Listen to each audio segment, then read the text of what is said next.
أعوذ بالله من الشيطان الرجيم. بسم الله الرحمن الرحيم.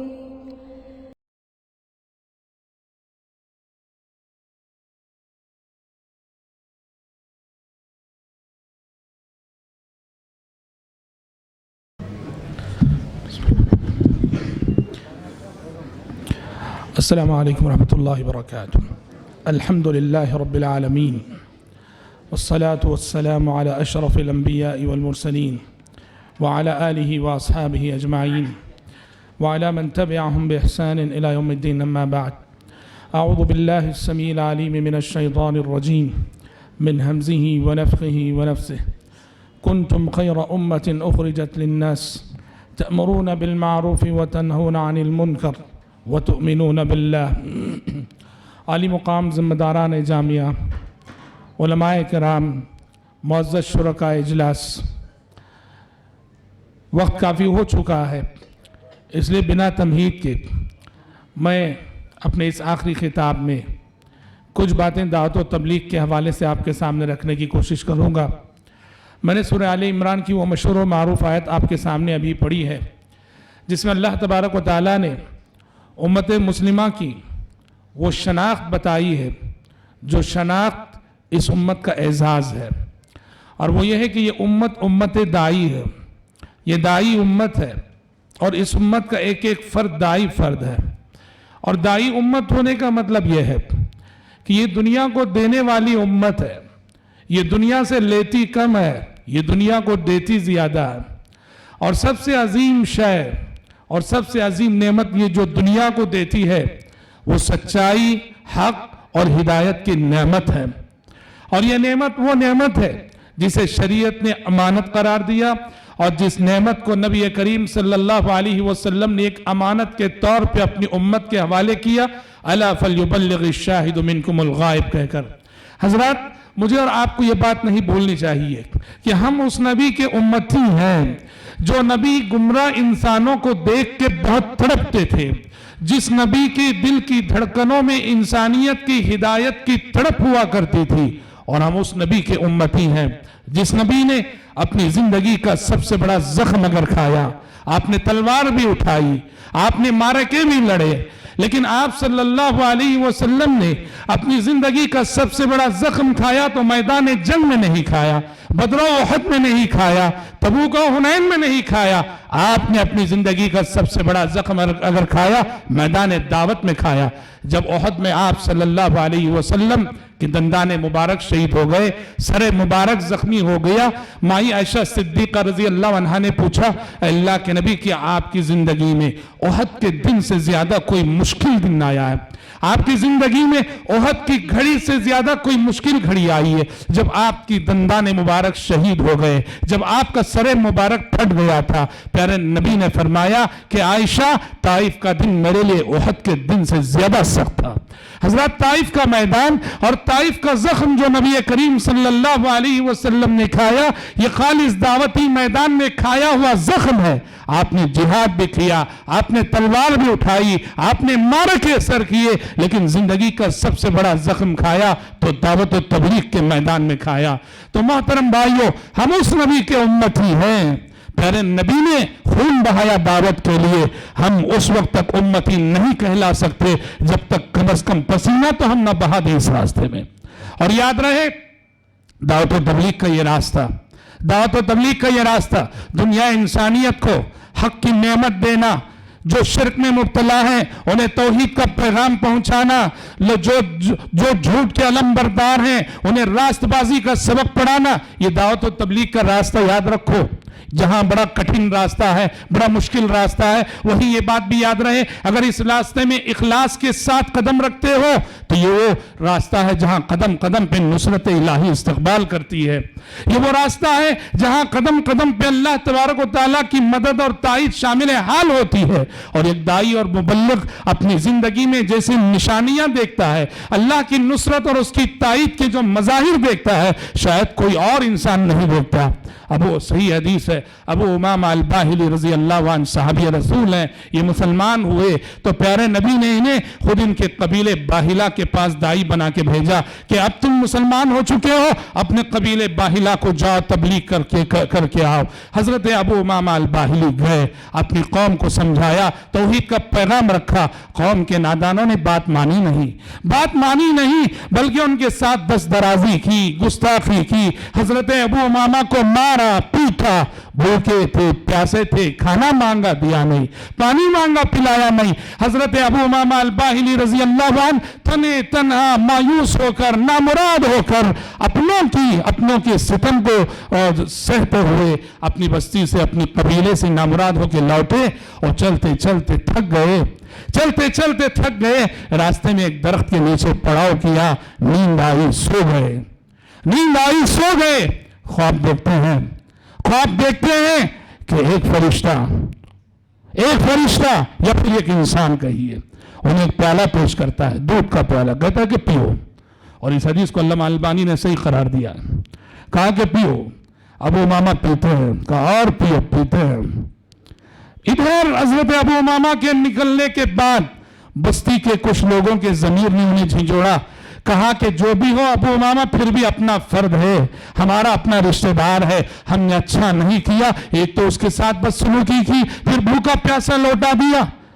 उन लोगों में से कुछ लोग कुछ पानी लिए हुए, कुछ ग़िज़ा लिए हुए अबू उमामा अल-बाहिली की तलाश में चले आए। देखा कि एक जगह दरख्त के नीचे सो रहे हैं। हजरत अबू उमामा को जगाया, माजरत की, जो रवैया कौम ने किया अपनाया था उस पर, और माजरत चाहते हुए ये खाना पेश किया। कहा कि माजरत चाहते हैं, हमने आपको भूखा प्यासा लौटा दिया, ये लीजिए खाना। हजरत अबू उमामा फरमाते हैं, जब मैं जागा तो मैं ख्वाब में मुझे जो दूध पिलाया गया था, मेरी तबीयत सैर हो चुकी थी, मेरी भूख खत्म हो चुकी थी, मेरी प्यास खत्म हो चुकी थी। मैंने कहा तुम्हारा तोशा तुम्हें मुबारक, अतअमानी रब्बी व सकानी, मेरे रब ने मुझे खिला दिया है, मेरे रब ने मुझे पिला दिया है। हजरात, ये दावत और तबलीग का रास्ता अल्लाह की नुसरत और मदद और उसकी ताईद का रास्ता है। और जैसा कि मैंने कहा, एक दाई इस रास्ते पे निकलने के बाद अल्लाह ताला की मदद के मुख्तलिफ मज़ाहिर को कदम कदम पे देख सकता है, बशर्ते के इखलास के साथ वो मैदान दावत में कदम रखे। हजरात, असरबाद की मजलिस में और खुसूसन असरबाद की मजलिस में एक बात बार बार आ रही थी, जो यकीनन लम्हे फिक्रिया है। हमारे मुल्क के नामुवाफिक हालात, कि हमारा मुल्क इस वक्त किस रुख पे जा रहा है। फिरका परस्ती का बढ़ता हुआ रुझान, और दिन ब दिन फिरका परस्तों की इस मुल्क पर मजबूत होती हुई गिरफ्त, फिरका परस्ती के चुंगल में हमारा मुल्क गिरफ्तार हो रहा है। ऐसे में यकीनन मुसलमानों के लिए लम्हे फिक्रिया है। मुसलमान, हमारा जो मुखालिफ है, फिरका परस्ती की ज़हनियत रखने वाले लोग हैं, और जैसा कि असरबाद कहा गया, चैलेंज करते हुए हमें मुस्लिम वोट की कोई जरूरत नहीं है। चैलेंज करते हैं और वो चैलेंज करके अपने चैलेंज में कामयाब होकर दिखाते हैं। ये उम्मत मुस्लिमा के लिए लम्हे फिक्रिया, वो भी एक ऐसे सूबे में जहां मुसलमान हिंदुस्तान भर में एक मेजॉरिटी की ऐसी जरूरत है। हजरत याद रखो, कुरान कहता है नामुवाफिक हालात का मुकाबला करने का एक ही रास्ता है, नामुवाफिक हालात का मुकाबला करने का एक ही रास्ता है, और वो है अखलाक। कुरान ने कहा इदफा बिल्लती हिया अहसन फइज़ा अल्लज़ी बैनका व बैनहु अदावतुन कअन्नहु वलियुन हमीम। कहा कि पैगंबर, बुराई का मुकाबला भलाई से कीजिए, और नतीजा क्या होगा कि आपका दुश्मन भी आपका हो जाएगा। बुराई का मुकाबला अगर भलाई से करने का हुनर जान लोगे, आपका दुश्मन भी आपका हो जाएगा। भाइयों, याद रखो, अखलाक एक ऐसा हथियार है जिसका तोड़ हमारे दुश्मन के पास नहीं। हथियार एक ऐसी ताकत है जिसका जवाब हमारे दुश्मन के पास नहीं। अखलाक एक ऐसी चीज है कि जिसके जरिए से हम मौजूदा नामुवाफिक हालात को मुवाफिक बना सकते हैं। इस्लामी अखलाक, इस्लामी किरदार, ये सबसे बड़ी चीज है। मक्की जिंदगी का सुबह की तकारीर में भी इस वाक़े का हवाला आया। अल्लाह अकबर, मक्की जिंदगी में जब हालात मुसलमानों के हक में इंतहाई नागुफ्ता थे और अबू बकर सिद्दीक रजी अल्लाह अन्हु तंग दिल होके, परेशान होके मक्का छोड़ रहे थे, मक्के से हिजरत कर रहे थे, कौन रोकता है? ये काफिर रोकता है, मक्के का सरदार रोकता है, इब्न दुगन्ना रोकता है। पूछता है कहां जा रहे हो अबू बकर? कहा कि मैं इस मक्के की तंगनाही से और तंगवादी से निकल के किसी ऐसी आजाद फजा में जाना चाहता हूं जहां आजादी के साथ अपने रब की इबादत कर सकूं। इब्न दुगन्ना काफिर सरदार ने कहा देखो कि जब पूरे मक्के के हालात नामुवाफिक हैं मुसलमानों के लिए, मक्का पूरा नामुवाफिक हालात, मक्के के हालात नामुवाफिक हैं, और उस हालत में इब्न दुगन्ना काफिर सरदार कहता है मिसलुक ला यखरुज वला युखरज। अबू बकर तुम जैसे शरीफ इंसान का हमारे मुआशरे में रहना यह हमारे मुआशरे के लिए काबिल फख्र सरमाया है। न तुम अपनी मर्जी से जा सकते हो, न तुम्हें कोई यहां से निकाल सकता है। इतने बुलंद हो जाओ अखलाक में, किरदार में, मामलात में, इतने बुलंद हो जाओ कि दुश्मन भी दुश्मनी का इजहार करते हुए शर्माए। उस इंसान से दुश्मनी करो जिसकी सच्चाई का यह आलम है, उस इंसान से दुश्मनी करो जिसकी सदाकत का यह आलम है, उस इंसान से दुश्मनी करो जिसके मामलात की सफाई का यह आलम है। आला अखलाक और किरदार नामुवाफिक हालात को मुवाफिक बनाने। देखिए अभी माजी करीब साले गोश्त आप सब जानते हैं, चेन्नई में जो है काफी सैलाब आया था, और चेन्नई में जब सैलाब आया था तो उस वक्त मुसलमानों ने और मुख्तलिफ मुस्लिम तंजीमों ने जो खिदमत की वो सारी दुनिया ने देखा, और एक जायजे के मुताबिक हुकूमत के रजाकारों से ज्यादा मुस्लिम रजाकारों ने काम किया उस वक्त। उसका नतीजा ये हुआ तमिलनाडु में रहने वाले मुसलमानों ने, कई लोगों ने इस चीज को महसूस किया, गैर मुस्लिमीन के रवैये में कैसी तब्दीली आई। उसकी एक हफ्ता बाद, सैलाब के एक हफ्ता बाद, 10 दिन बाद की बात है, मैं अपने एक साथी के साथ चेन्नई से आ रहा था, ट्रेन में जो चालू टिकट ले लिया और रिजर्वेशन बोगी में चढ़ गया कि टीटी को पैसा दे देंगे बैठ जाएंगे। मैं और मेरे साथी बैठे रहे, टीटी आया, हमने 40 रुपए दिए टिकट के साथ, उसने वापस के 40 रुपए एहतराम से कहा बैठे रहो साहब बैठे रहो, चला गया, लिया ही नहीं हमसे। हमने कहा वल्लाह उसका ज़मीर कह रहा है कि इन मुसलमानों ने इतनी सर्विस की है, इतना काम किया, इतनी खिदमत की है, और खुद जो जान पे खेल के गैर मुस्लिमीन की जान बचाई है। याद रखो इस मुल्क में हालात कितने नागुफ्तबे क्यों ना हो जाएं, एक ही हल है, अगर इस्लामी अखलाक और इस्लामी किरदार के हम हामिल बन जाएं। सब्र चाहिए, सब्र का हौसला चाहिए। एक किरदार होता है आमियाना किरदार। आमियाना किरदार क्या है? वो जज़ाउ सय्यअतिन सय्यअतुन मिस्लुहा। ये आमियाना किरदार है, जो तुम्हारे साथ बुराई करता है उसके साथ तुम भी वैसी बुराई कर सकते हो, जो तुम्हें जितना नुकसान पहुंचाता है बदले में तुम भी उसका इतना नुकसान पहुंचा सकते हो। शरीयत ये हक देती है, लेकिन ये आमियाना किरदार है। वो जज़ाउ सय्यअतिन सय्यअतुन मिस्लुहा। हमको आमियाना किरदार के हामिल नहीं बनना है, हमको दाइयाना किरदार का हामिल बनना है। और दाइयाना किरदार क्या है? इदफा बिल्लती ही अहसन। ये दाइयाना किरदार है कि बुराई का मुकाबला भलाई से करो। जो गाली देता उसके हक में दुआ दो, जो तुम्हारी राह में कांटे बिछाता उसके हक में फूल बिछाओ, जो तुमसे नफरत का इजहार करता उससे मोहब्बत का इजहार करो। बदीरा बदी सहल बाशत जजा, बदीरा बदी सहल बाशत जजा, गर नीक मर्दी अहसन इला मन हसा। हजरात इस वक्त ये काम हमें करना है, एक काम हमें करना है। वो क्या है कि इज्तिमाई सतह पर उम्मत के किरदार को संवारना है। याद रखो कि दावत और तबलीग में दाई कौम के इमेज का बड़ा असर होता है। इस वक्त जैसे असरबाद जनाब जमीर पाशा साहब ने फरमाया, मुसलमानों को इमेज क्या है इस मुल्क में? अफसोस होता है, खून के आंसू रोने पड़ेंगे। इज्तिमाई सतह पर देखा जाए, याद रखो कोई भी कौम, कोई भी तंजीम, कोई भी जमात, कोई भी मुल्क जिसका इमेज अच्छा नहीं होता इज्तिमाई सतह पर, वो दूसरों पर असरअंदाज होने की पोजीशन में नहीं रहेगा। उम्मत मुस्लिमा का इज्तिमाई तौर पर अगर देखा जाए तो इमेज सही नहीं है। उम्मत के इज्तिमाई किरदार को संवारना है, बनाना है। और यकीन करो कि यानी तभी चलकर हम दावत और तबलीग के मैदान में हमें खातिर खा कामयाबी मिल सकती है। किरदार सबसे बड़ी दावत है, किरदार सबसे बड़ी दावत है, अखलाक सबसे बड़ी दावत है, अमल सबसे बड़ी दावत है। हजरत यूसुफ अलैहिस्सलाम का उसवा देखिए। हजरत यूसुफ अलैहिस्सलाम कैद खाने में गए, जेल में गए, اور جس وقت یوسف علیہ السلام جیل میں گئے ان کے ساتھ اسی وقت دو اور شخص بھی جیل میں گئے. قرآن مجید کہتا ہے وَدَخَلَ مَعَهُ السِّجْنَ فَتَيَانِ. دو نوجوان جس وقت یوسف علیہ السلام جیل میں گئے اسی وقت یہ دو نوجوان بھی گئے. اور تعلقات قائم ہونے کے لیے ہلکا سا بہانہ چاہیے. ان دونوں نوجوانوں کا یوسف علیہ السلام سے اس بنا رشتہ ہو گیا تھا کہ ہم بھی اسی وقت داخل ہوئے جیل میں جس وقت یہ داخل ہوئے تھے. بہانہ چاہیے تعلقات کے لیے. یہ دونوں کافر تھے. آپ کو معلوم ہے یوسف علیہ السلام نے ڈائریکٹ دعوت نہیں دی. پہلے ہی دن تبلیغ نہیں کی. یوسف علیہ السلام نے پہلے اپنے اخلاق اور کردار کا اثر ان کے دلوں پہ ڈالا. ان کے ساتھ ایسی زندگی گزاری, ایسی بے داغ زندگی گزاری کہ وہ یوسف علیہ السلام کو صبح و شام دیکھتے تھے اور بہت متاثر ہوتے تھے. یہ انسان انسانوں میں عجب ہی لگتا ہے, یہ انسانی بھیس میں کوئی فرشتہ لگتا ہے. تاکہ انہوں نے خواب دیکھا اور خواب دیکھ کر یوسف علیہ السلام سے تعبیر پوچھنے آئے. قال احدهما انی ارانی عاصر خمرا وقال الاخر انی ارانی احمل فوق رأسی خبزا تأکل الطیر منه. ایک نے کہا کہ یوسف میں دیکھتا ہوں کہ میں شراب نہیں چھوڑ رہا ہوں. دوسرے نے کہا کہ روٹیاں سر پہ اٹھائے ہوئے ہیں, پرندے کھا رہے ہیں. نبئنا بتأویلی, تعبیر آپ سے پوچھنے کے لیے آئے اور آپ سے اس لیے پوچھ رہے ہیں کہ انا نراک من المحسنین, انا نراک من المحسنین. آپ بڑے محسن انسان نظر آ رہے ہیں ہمیں, بڑے الگ انسان نظر آ رہے ہیں آپ, بڑے نیک معلوم ہو رہے ہیں آپ. یوسف علیہ السلام نے دیکھا کہ ان کے کردار کی عظمت کے قائل ہو چکے ہیں, ان کی اخلاق کی عظمت کے قائل ہو چکے ہیں, ان کی پاکیزہ زندگی کی عظمت کے قائل ہو چکے ہیں. کہا کہ مناسب وقت ہے دعوت و تبلیغ کا. وہاں انہیں تبلیغ کی. پہلے تو سمجھا دیا کہ کھانا آنے سے پہلے تمہیں تعبیر بتا دوں گا, لیکن اس سے پہلے میری بات سن لینا.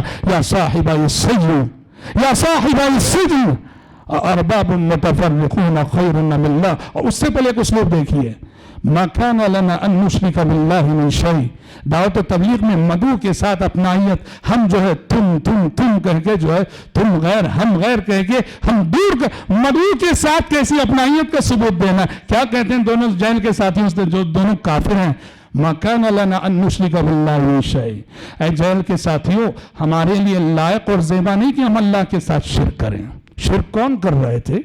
شرک تو وہ کر رہے تھے, یوسف علیہ السلام کر رہے تھے. کیا یوسف علیہ السلام تو شرک نہیں کر رہے تھے. کہنا یہ چاہیے تھا تمہارے لیے لائق نہیں کہ جو ہے تم اللہ کے ساتھ شرک کرو, لیکن اپنائیت کا ثبوت دینے کے لیے سبحان اللہ کہا کہ ما کان لنا ان نشرک باللہ من شیء. اے جیل کے دونوں ساتھیوں, ہمارے لیے لائق نہیں, زیبا نہیں کہ ہم اللہ کے ساتھ شرک کریں. انبیاء اور رسول علیہ السلام کے دعوتی تذکروں میں بڑے اسباق مضمر ہیں. تو حضرت یوسف علیہ السلام کی یہ زندگی بتاتی ہے کہ دعوت و تبلیغ کے لیے ایک پاکیزہ امیج بہت ضروری ہوتا ہے. اور آپ کو معلوم ہے کہ پیارے نبی صلی اللہ علیہ وسلم جب بحیثیت نبی و رسول اٹھ کھڑے ہوئے اور قولوا لا الہ الا اللہ کا نعرہ لگایا, تو اپنے دعوی نبوت کی صداقت کی جو دلیل قرآن کے بعد سب سے بڑی دلیل جو پیش کی, وہ اپنی کتاب زندگی کے وہ 40 ورق جو نبوت ملنے سے پہلے جو ہے آپ نے وہاں گزارے تھے. آپ نے کہا فقد لبثت فیکم عمرا من قبلہ,